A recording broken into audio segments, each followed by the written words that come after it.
Good afternoon and welcome to LT News. I'm Joshua Newbury. And I'm Amelia Bradbourne. It's the 11th of November and Remembrance Day sweeps Britain as we look back to our wartime past. This morning at 11 o'clock, the people of Leeds paid their respects to those who fought and died in the war. Locals were in attendance for the 2-minute silence in honour of our troops. It means that a lot of people in the past have given their lives, and remembering also that the present people are still giving their lives to make this country into the democracy that it is. Meanwhile, Leeds Parish Church held a remembrance event where St Peter's Choir sang an array of British songs in aid of remembrance.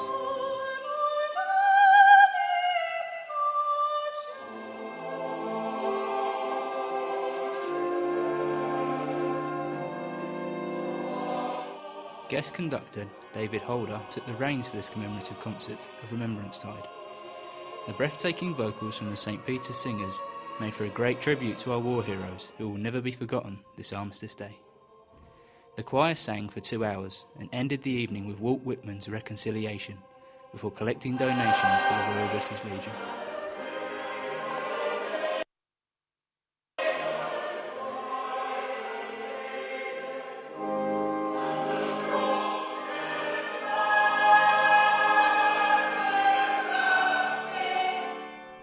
Armistice Day will have added poignancy in Barnsley today after the death of a soldier from the 4th Battalion of the Yorkshire Regiment. Private Matthew Thornton was killed in Afghanistan earlier this week. He was 28. His commanding officer described him as a fine soldier and an even finer man.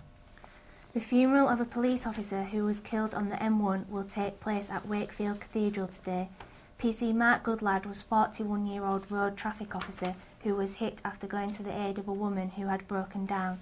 A 44-year-old lorry driver has been bailed on suspicion of causing death by dangerous driving in connection with the crash. Leeds-born TV legend Sir Jimmy Savile was laid to rest yesterday in a private ceremony at Woodland Cemetery in Scarborough.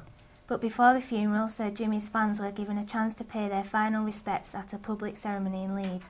Charlotte Young has more details. Sir Jimmy Savile had something memorable in mind with his funeral arrangements. A 3-day service which started with a gold casket on display at the Queen's Hotel in Leeds. He will be remembered for many things, being first and last presenter of Top of the Pops, and his long-running TV show Jim'll Fix It, which made many children's wishes come true.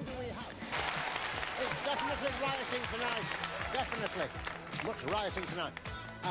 Thousands of fans turned up to say goodbye to a character not only remembered for his appearances on TV, but also for the millions of pounds he raised for charity. I used to like the guy. I used to run the London Marathon as well, and a couple of times I saw him. He actually passed me in the race once, and I thought that was really amazing because it was like about 22 miles into the race. He passed me and he was just going, he looked still fresh as a daisy. I used to love watching what he used to do for other kids, making their dreams come true. I always used to ask my mum if she'd write in and ask me to be put on the show, because I just used to love watching it. He was always a buzz, always a good atmosphere, a really nice guy, always bringing children's dreams, making them come true for them and putting smiles on their faces. It reminds me of many years ago when I was 20-some, of seeing Jimmy Savile for the first time at the Mecca Lacana in Leeds when he had his hair dyed tartan, an extrovert in those days, as it's been all his life.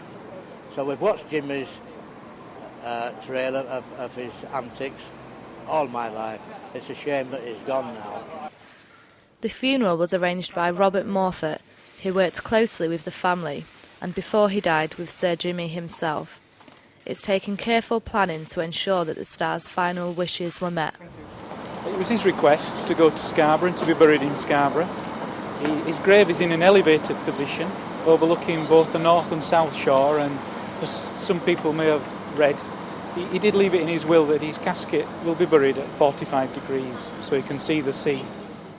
The entertainer, who would have turned 85 last week, has been warmly remembered by hundreds of fans. It's been a fitting send-off for a man who loved the limelight. British Transport Police are warning that passengers caught with fake travel passes could face hefty fines if they are caught. A number of fake passes have appeared in use on buses around West Yorkshire. The illegal passes have been discovered in Leeds, Wakefield and the surrounding areas. Any traveller suspected to be in possession of these passes risks a fine of up to £350 and possibly court action resulting in a criminal record. All the passes discovered have been month-long purple Metro cards bearing the exact same number. Police are hoping they will soon see the back of this. The annual German market, which has become somewhat of a Christmas tradition in Leeds, opens tonight.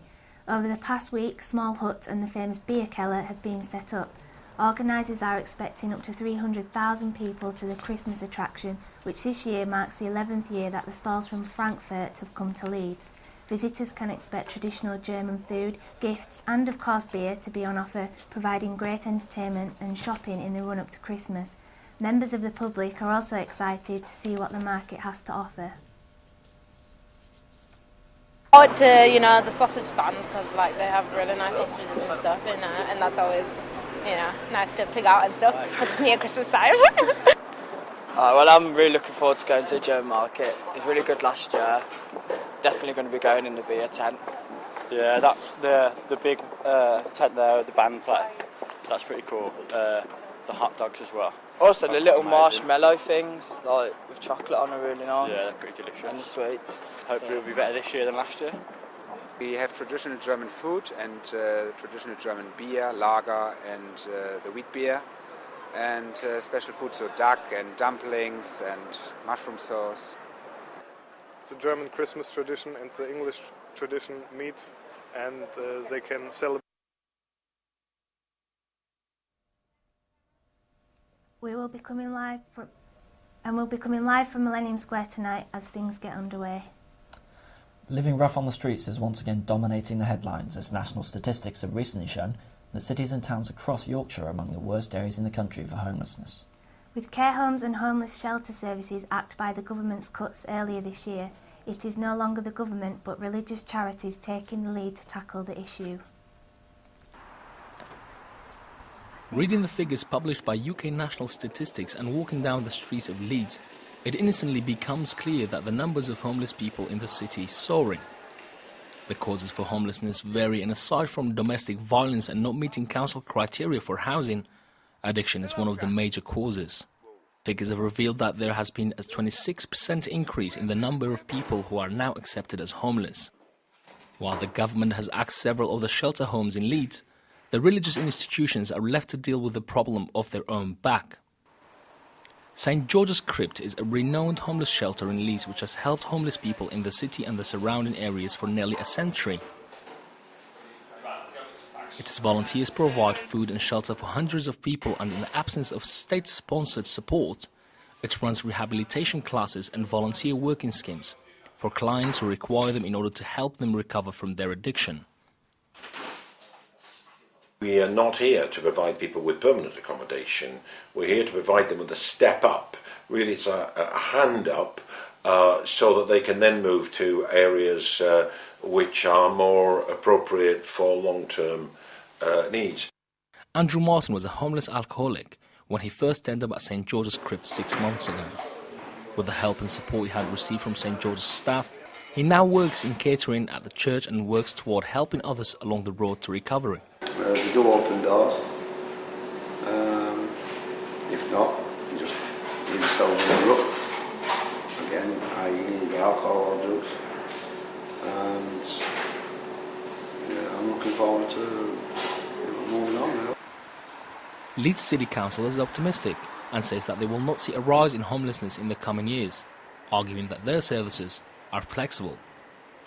No matter what happens with the economy or with policy, the service here is able to very quickly change what we do to meet the needs of the people that are presenting to us. So I don't think that we will see necessarily an increase in the number of people becoming homeless, but we may see an increase in the number of people approaching our service. But what we hope is that if they approach our service, we stop them from becoming homeless. The church, however, feels that the circumstances around homelessness are a lot more complex than in the past, and it predicts that the homeless problem will only increase over the coming years, primarily due to youth unemployment. As it stands, 70% of the clients at the church are under 25, and with youth unemployment figures reaching almost 1 million, it appears the situation is only going to get worse. Roj Ahmed, LT News, Leeds. A proposal banning the consumption of alcohol in Wakefield's new Trinity Walk shopping centre has been approved by the council. The ban follows the city's long-term bid to crack down on antisocial behaviour around the new landmark centre. Police will now have the power to confiscate and dispose of any alcohol found in exclusion zones, as well as being able to arrest those who break the rules. Over the past 5 years, alcohol bans have been introduced across the city and have significantly reduced behavioural problems. Police and the council are working together with local businesses to make Trinity Walk safer and friendlier for its visitors and residents. The City of Leeds is well prepared for any Arctic weather coming our way this winter. November and still no sign of snow. This country has been preparing for the big freeze since the beginning of September. The City of Leeds is one of the few places in the country to have stocked up on the maximum of grit salt it can store, a massive 25,000 tonnes. With temperatures believed to have dropped to -20 centigrade this winter, Leeds City councillors thought it would be a good idea to learn from last year's mistakes and stock up to the highest level. Although the grit bins outside the City Hall have been filled, there are still some empty grit bins across the city centre waiting to be topped up before the predicted big freeze. Effectively, when we can do over the summer, we may not always be in a position, depending on how bad things get, to refill, and that is an issue for us.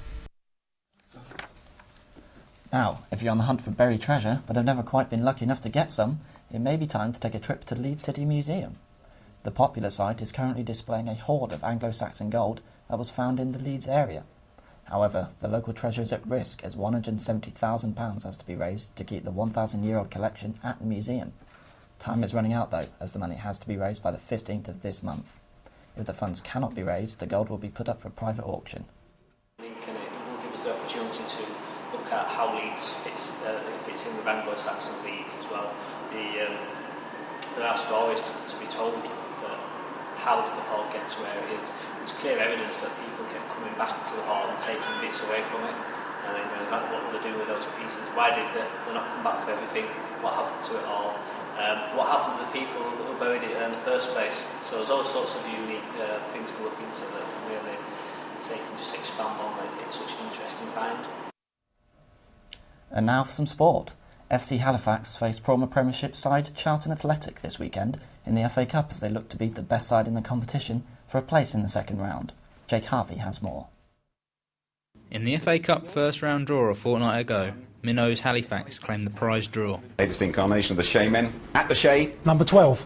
Against number 12, Charlton Athletic, the League One leaders. Blue Square North side Halifax welcome League One high flyers Charlton Athletic to the Shea on Sunday. For the rejuvenated Halifax, it allows the players and fans a chance of playing the big boys and potentially cause a major upset live on TV. Groundsmen at the club will be trying everything they can to gain an advantage.